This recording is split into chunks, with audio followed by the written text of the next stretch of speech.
सभी लोगों को मेरा नमस्कार। मैं हूं वंदना भारती और आप देख रहे हैं कमोडिटी इनसाइट्स। मैंने छोटा सा अपडेट दिया था मॉर्निंग में क्योंकि मुझे जरूरत लग रही थी कि सिल्वर में एक मूव आने वाली है। 4 दिन 4 रिकॉर्ड हाई। गोल्ड में 4 दिन 4 रिकॉर्ड हाई। ये एक कह सकते हैं कि ऐतिहासिक मूवमेंट है। और इस बार की रैली सभी लोग कह रहे हैं कि गोल्ड और सिल्वर में डिफरेंट है। हम लोगों ने सिल्वर को $50 से $13 या $15 भी आता हुआ देखा है। लेकिन इस बार जो ये एक मजबूती के साथ बढ़ रहा है ना, इसमें ऐसा नहीं लग रहा है कि ये जो सिल्वर है जो कि अभी $43 से ऊपर है, ये अब यहाँ पे $20 या $25 वाला कोई मूव देखने वाली है। क्योंकि इस बारी डिमांड सप्लाई जो है वो काफी ज्यादा टाइट है और इसका इंडस्ट्रियल डिमांड काफी ज्यादा बढ़ गया है।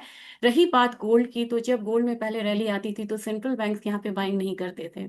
और यहाँ पे बाइंग हो रही है सेंट्रल बैंक्स की। सेंट्रल बैंक्स ऐसे नेट में सेलर हुआ करते थे, अब ये जब बाइंग हो रही है तो आपको जो बाइंग हो रही है वो इसमें खास बात यह है कि इतने हायर लेवल्स पे भी सेंट्रल बैंक्स बाइंग कर रहे हैं। कभी भी सेंट्रल बैंक बाइंग करते थे तो थोड़ा लोअर साइड पे करते थे, लेकिन रिकॉर्ड हाई बनता जा रहा है और रिकॉर्ड बाइंग होती जा रही है। ये अनप्रेसिडेंटेड टाइम है, हिस्टोरिक टाइम है। तो बात बुलियन की हो रही थी और कल फेड की मीटिंग है। फेड की मीटिंग से कल प्रोजेक्शंस भी यहाँ पे आते हैं, उस पर ध्यान देना होगा। और आज मार्केट ऊपर की तरफ हुई। थोड़ा सा जब मार्केट यहाँ पे ओपन हुई तो एक हल्का सा मार्जिनल करेक्शन देख रहा था, लेकिन वो आएगा ना, शिकारी आएगा जाल बिछाएगा, फंसना नहीं है। तो अभी लग रहा है कि करेक्शन के साइड यहाँ पे नहीं प्ले करना चाहिए। अगर आपको इंट्यूशन है, क्योंकि बहुत लोग को यहाँ पे इंट्यूशन है और वो गलत भी नहीं है, कि इतने हायर साइड के बाद थोड़ी सी यहाँ पे बिकवाली आ सकती आएगी, लेकिन वो स्टेबल नहीं होती है। 10,000 गोल्ड बढ़ा और वहां पे आपको सेलिंग कितनी आती है, 700-800 पॉइंट की, और फिर ये रिवर्स ले जाता है। ऐसे में हमें सेलिंग में बहुत ज्यादा स्टेबल होके नहीं रहना चाहिए और ट्रेंड के साथ ही जाना होगा। कुछ चीज आपको मैं दिखाना चाह रही हूँ, उसके बाद फिर तुरंत यहाँ पे फटाफट लेवल्स की तरफ ही चलेंगे। क्योंकि आपको मैं हमेशा चाहती हूँ कि आप इंटर मार्केट एनालिसिस करिए और इसके साथ आप ट्रेड करते हैं तो आपकी पकड़ जो है ट्रेड पे मजबूत होगी। इसी तरीके से हम इंडाइसेस फ्यूचर्स देखते हैं कि आज क्या हो रहा है, क्योंकि कल फेड की मीटिंग है। अब यहाँ पे हल्का हल्का एक बाइंग जो है, आप हल्की बाइंग यहाँ पे देख रहे हैं, अभी भी आ रही है। अगर अमेरिकन इंडेक्सेस को देखेंगे सारे अपसाइड में है। फिर आपको यूरोप में भी आप देखेंगे कि सारा अपसाइड है, एशिया पैसिफिक भी यहाँ पे अपसाइड है।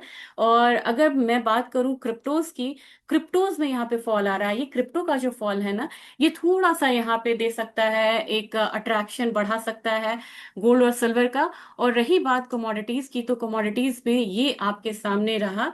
और अभी आप देख सकते हैं कि गोल्ड है, सिल्वर है, क्रूड है, सारे अभी अपसाइड में है। कॉपर में एक हल्की सेलिंग आ रही है, एक नेचुरल गैस में सेलिंग है, लेकिन बाकी आपको सारा ग्रीन जोन में ही ट्रेड हो रहा है।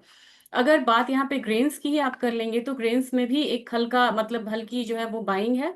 अगर आप यहाँ पे आते हैं Brent crude, WTI, natural gas को आप देख रहे हैं हर जगह। और नेचुरल गैस के अलावा यहाँ पे हर जगह बाइंग जो है वो कंटिन्यू रह रही है।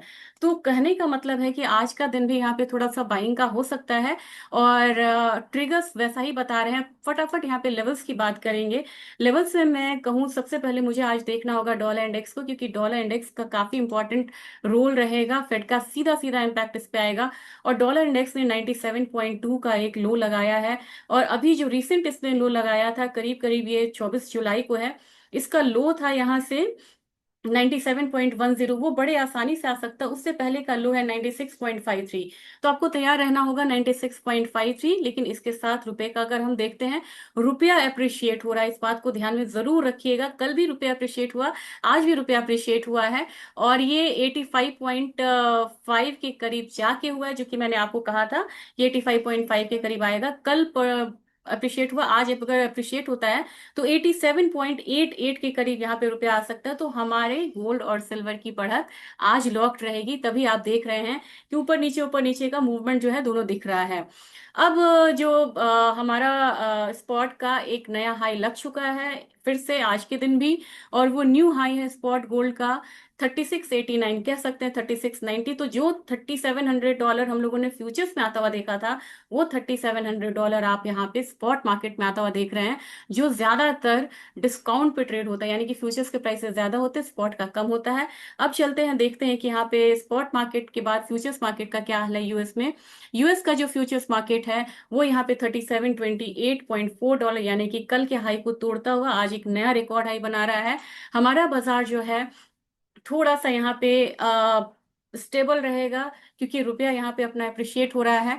लेकिन अल्टीमेटली इसको ऊपर जाना चाहिए, क्योंकि अगर वहां पे ज्यादा आती है, मूवमेंट आती हो $37.50, $37.55, अगर हम कॉमिक्स में आता हुआ देखते हैं, तो करीब करीब मान लीजिए रुपया अप्रिशिएट भी होगा, तो यहाँ पे 1,10,000, 500, 600, 700 तक का जो मूव है, आराम से यहाँ पे गोल्ड देख सकता है। लेकिन सपोर्ट लेवल जानना काफी जरूरी है, और सपोर्ट किसी न किसी तरीके से अगर फॉल आती भी है, तो आपको 1,09,300, 1,09,300 के करीब यहाँ पे एक सपोर्ट मिलता हुआ दिख सकता है गोल्ड प्राइसेस को। इस बात को जरूर ध्यान में रखिएगा।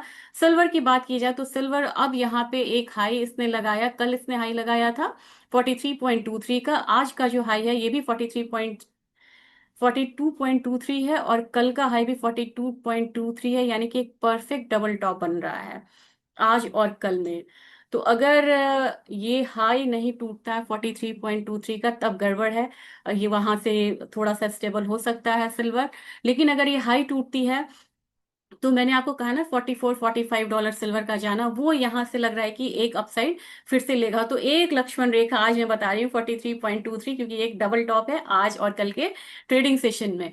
तो मेरे ख्याल से उसको ध्यान में रखिएगा, और इसीलिए सिल्वर में आज एक फॉल भी आ रही है। और ये फॉल है, आपको लो लगाया इसने 42.83 का, इसने एक लो लगाया है। तो सिल्वर में हम यहाँ पे सावधान रहेंगे। हमारी मार्केट में तो हाई लग चुका है आज के दिन, लेकिन यहाँ पे अगर सिल्वर में थोड़ा सा करेक्शन आता भी है, तो आप ज्यादा इसमें करेक्शन लेके नहीं चल सकते। 1,28,500 से ज्यादा का करेक्शन फिलहाल नहीं लग रहा है। अगर लगेगा तो मैं यहाँ पे अपडेट जरूर करूंगी।